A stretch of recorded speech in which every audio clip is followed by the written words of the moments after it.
Okay နင်းရတာတော့ကျက်စီဘူးအချိုကျော်ပါ very good ရန်ကောင်းပါလေရန်ကောင်းတဲ့ကျက်စီဘူးအချိုကျော်အဲ့ဒီမဲ့ဒါပဲပင်ပါတစ်ထောင်ဖို့တီတီ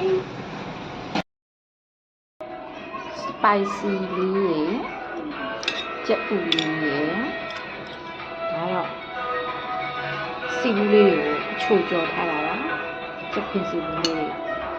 အချိုကျော်ထားတယ်ဒီရွက်နေရဒီပဲပင်ပါစက်သားမော်လေးနဲ့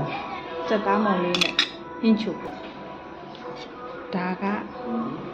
စက်သားမော်ရဲ့ပဲပင်ပါလေးရဲ့ကိုအချိုချိုလေးချက်ဒီကလို့ရှင်အကျက်စီဘူးကိုဒါသူကလည်းအကျွတ်ကလေးအချိုလေးကြော်တယ်ပြီးရင်စပိုင်စီလေးရဲ့ကြက်ဥလေးရဲ့